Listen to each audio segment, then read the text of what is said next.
todos. Nosotros somos el grupo que va a exponer sobre el tema de legislación de comercio electrónico en Colombia.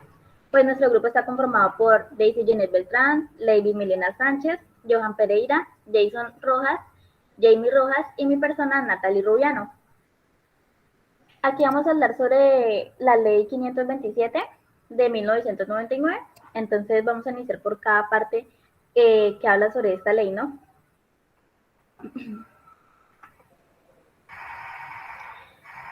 Bueno, entonces iniciamos con la parte 1, que es general.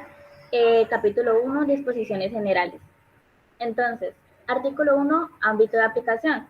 Bueno, pues aquí más que todo dice que la presente ley será aplicable a todo tipo de información en forma de mensaje de datos, salvo en dos casos. El primero sería en que las obligaciones contraídas con el Estado colombiano en virtud de convenios o tratados internacionales, o segundo, en las advertencias escritas pues, que por la disposición legal deben ir necesariamente a las empresas en cierto tipo de productos, en razón de riesgo que implica su comercialización. Segundo artículo habla sobre las definiciones, que dice que para los efectos de la presente ley se entenderá por mensaje de datos, que hace referencia más que toda la información generada, enviada, recibida, almacenada o comunicada por medios electrónicos, ópticos o similares. Otro concepto es el comercio electrónico, que este abarca las cuestiones de índole comercial que comprenden toda la operación comercial o suministro de intercambio de bienes o servicios, distribución, operaciones financieras, bursátiles y de seguros, construcción de obra, consultoría. Bueno, abarca mucho concepto. El tercer concepto sería firma digital, que se entenderá pues como un valor numérico que se adhiere a un mensaje de datos y que utilizando un procedimiento matemático conocido vinculado a la clave del iniciador al texto del mensaje. El cuarto sería entidad de certificación, pues es aquella persona que está facultada para permitir certificados en relación a firmas digitales de las personas, ofrecer o facilitar el servicio de registro, de transmisión o recepción de los mensajes de datos. Otro concepto sería el intercambio electrónico de datos, que ya en diminutivo sería la palabra EDIF, que es la transmisión electrónica de datos de una computadora a otra, en que esté estructurada bajo las normas técnicas del convenio del efecto, ¿no? Y ya el último concepto sería sistema de información, que es todo sistema que se ha utilizado para generar, enviar, recibir, archivar o procesar alguna de otra forma los mensajes de datos. Bueno, ya el tercer artículo dice interpretación. Pues acá se refiere a que la interpretación de esta ley debe tener en cuenta su origen internacional, la necesidad de promover la uniformidad de su aplicación y la observancia de la buena fe, ya que las cuestiones son relativas a materias que no estén expresamente resueltas en ella. Artículo 4, modificación mediante el acuerdo. Bueno, pues dice que salvo que se disponga de otra cosa en las relaciones entre las partes que generan, envían, reciben, archiven o procesan alguna otra forma de mensajes, las disposiciones del capítulo 3, parte 1, podrán ser modificadas mediante el acuerdo. Ya seguimos con el segundo capítulo, que es la aplicación de los requisitos jurídicos de los mensajes de datos.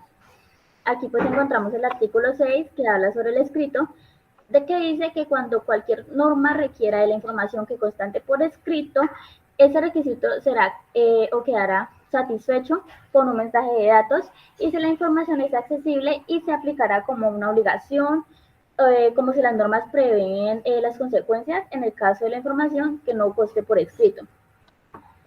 Y ya el artículo 7, que habla sobre la firma, dice que es necesaria pues cualquier norma que exija de la presencia de esta o establezca ciertas consecuencias en ausencia de la misma en relación con un mensaje de datos, o se entenderá como satisfecho solo si en dos casos, nuevamente. El primero, se ha utilizado un método que permite identificar al indicador de un mensaje de datos para indicar que el contenido cuenta con su aprobación. Y el segundo caso es que el método sea tanto confiable como apropiado para el propósito por el cual se fue el mensaje generado o comunicado.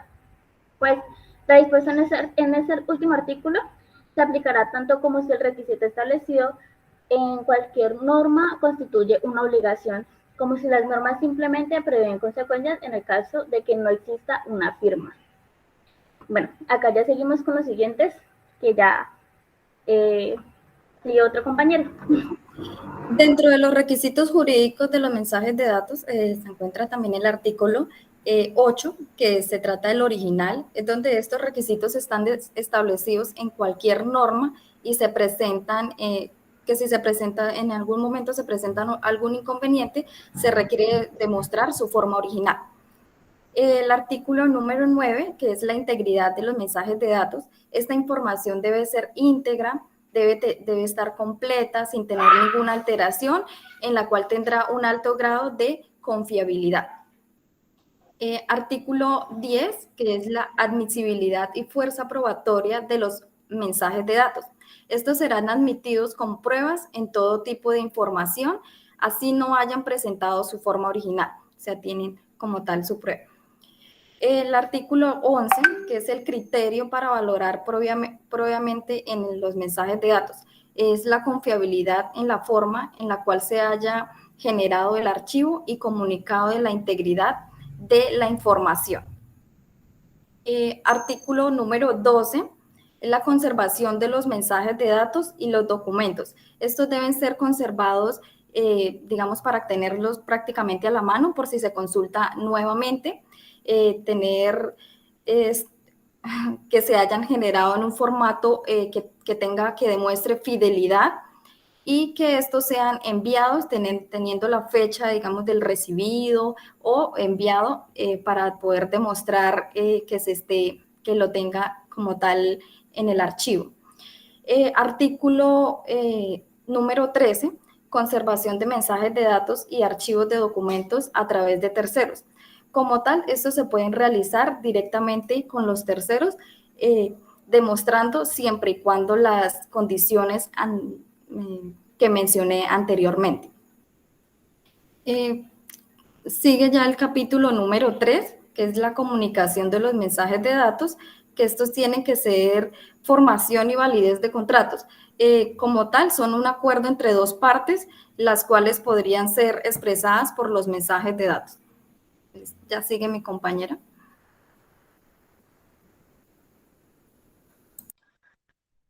En el artículo 15 hablaremos sobre el reconocimiento de los mensajes de datos por las partes.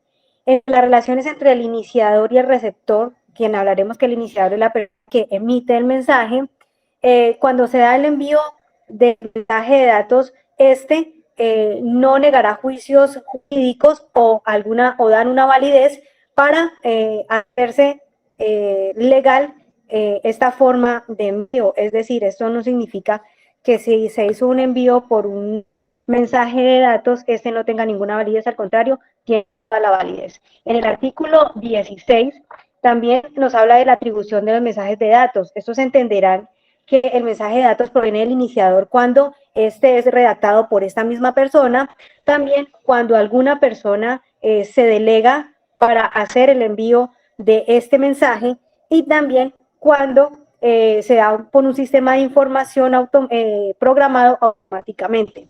En el artículo 17, la presunción del origen de un mensaje de datos, se presume que el mensaje de datos ha sido enviado por el iniciador cuando haya aplicado de forma adecuada los procedimientos acordados previamente con el iniciador para establecer que el mensaje viene de esta persona. Y también cuando se identifiquen plenamente que el mensaje ha sido enviado por el iniciador a través de su correo electrónico personal o corporativo. En el artículo 18 también habla de la concordancia del mensaje de datos enviados con mensajes de datos recibidos. Siempre que el mensaje de datos iniciador o se entienda que proviene de él, el destinatario dará por entendido que el mensaje de datos recibido corresponde al que quería enviar al iniciador para así proceder en consecuencia a lo recibido. En el artículo número 19 encontramos los mensajes de datos duplicados. Siempre referimos cuando recibimos un mensaje que cada mensaje que recibimos es diferente. En caso contrario, salvo que esta medida duplique el otro mensaje de datos, el destinatario si la persona a quien le llega el mensaje debe saber que este es un mensaje que se da en duplicado. Entonces, no siempre cuando se reciben los mensajes, un nuevo mensaje es un mensaje diferente, sino muchas veces el sistema también lo toma y nos da mensajes duplicados. En el artículo 20 nos indica el acuse del recibido. Si al enviar o antes de enviar el mensaje, el iniciador solicita o acuerda con el destinatario del mensaje que se dé el acuse de recibido del mismo, tendrá que se tomarán las medidas o los determinantes que permitan que sí se dé por recibido este mensaje. Toda comunicación del destinatario esté automatizada o no, cuando recibimos un correo y el sistema lo da un acuso de recibido de es una de las formas, o también todo acto que el destinatario utilice o se base para indicar al iniciador que recibió este mensaje. En caso de no generar un acuso de recibido, se hará por el iniciador que no recibió o que no envió este mensaje, y pues obviamente ya es el acuerdo que se den en las partes para dar el acuso recibido del mismo y así proceder a la petición que se está realizando. En el artículo 21, la presunción de recepción de mensajes de datos indica que cualquier iniciador que recepcione o dé el acuse de recibido por parte del destinatario en este mensaje de datos, la presunción es que esto implica es que el hecho de que se dé el acuse de recibido de este mensaje no significa que se le esté dando el acuse de recibido al mensaje que el iniciador envió. Entonces, con esto finalizamos el artículo 21 de esta resolución 527. Continuamos con mi compañero.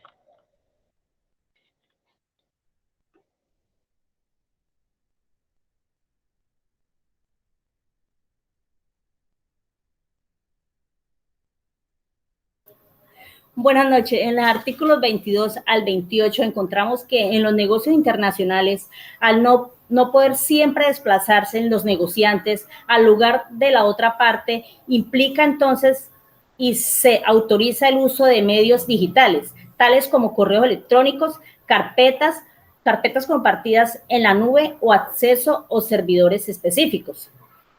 El contrato o trato se da por hecho cuando quien recibe envía el visto bueno de su recepción y se procede a estipular que ha sido generada en la residencia principal del que ha sido emisor. Entonces, hablamos del transporte y entrega de mercancías. Cuando se envía mercancías, se debe tener en cuenta situaciones básicas, importantes y específicas, tales como marca, peso, número y cantidad de mercancía, el valor de esta, un recibido de constancia, informar cuando la mercancía sea embarcada, las normas básicas del contrato, dar unos lineamientos básicos a quienes transporta, saber quién reclama la mercancía en destino, el soporte necesario para hacer entrega, los cuidados respectivos del transporte de esta, procediente en caso de daño o averías. Los detalles adicionales del contrato, compromiso de solo entrega al autorizado, renuncia a custodia y derechos sobre la mercancía entregada, y la concepción de los nuevos derechos del receptor en el contrato. El documento en papel se puede sustituir por la recepción del compromiso en digital. No se hará válido ningún documento emitido en papel para llevar a cabo cualquier de estos actos, a menos que se haya puesto fin al uso de mensajes de datos para sustituir por el de documento emitido en papel. Se puede utilizar una firma digital, pero con las siguientes precauciones y condiciones. Esta no es transferible, siempre se debe verificar su veracidad, cobija y asume todo lo que se relaciona en el mensaje que antecede a la firma y se debe aplicar la normatividad del gobierno nacional. Sigue mi compañero. Muy buenas noches, siguiendo la continuidad de la compañera.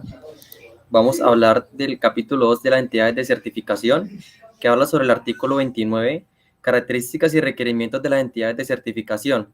Podrán ser entidades de certificación las personas jurídicas, tanto públicas como privadas, de origen nacional o extranjero, y las cámaras de comercio que previa solicitud sean autorizadas por la Superintendencia de Industria y Comercio y que cumplan con los requerimientos establecidos por el Gobierno Nacional con base en las siguientes condiciones. Algunas de las bases tienen que contar con la capacidad económica y financiera suficiente para prestar los servicios autorizados como entidad de certificación.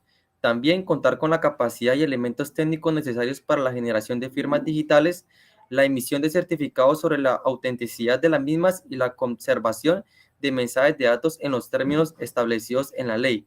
En el artículo 30 habla sobre las actividades de las entidades de certificación.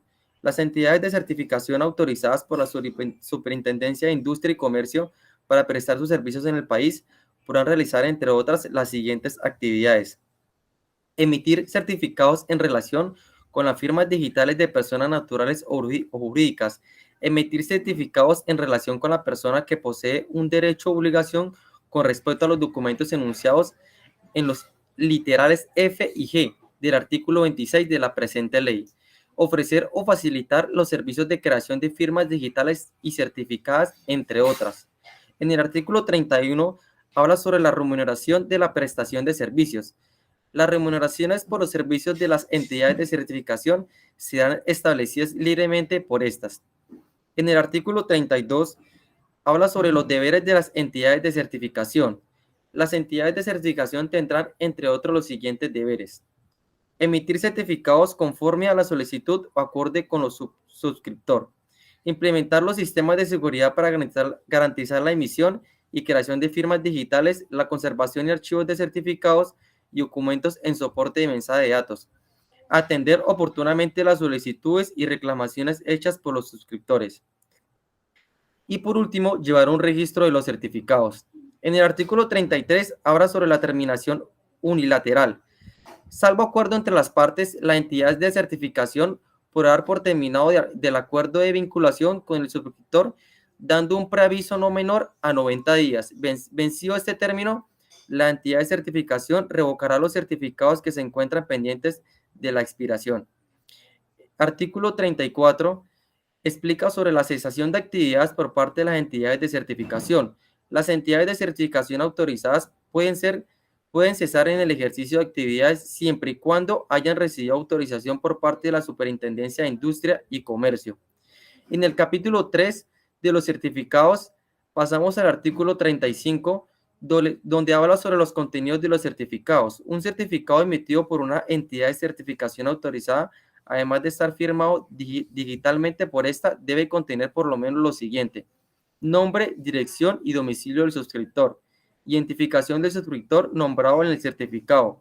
En el nombre, la dirección y el lugar donde realiza las actividades la entidad de certificación, llevar la clave pública del usuario, el número de serie del certificado y la fecha de emisión y expiración del certificado. Listo, Jason. Puede continuar. Listo, compañero, gracias. Bueno, continuando con la temática, en el artículo 37 encontramos la revocación de certificados. El suscriptor de una firma digital certificada como tal podrá solicitar a la entidad de certificación que expidió un certificado la revocación del mismo. En todo caso, estará obligado a solicitar la revocación en los siguientes eventos.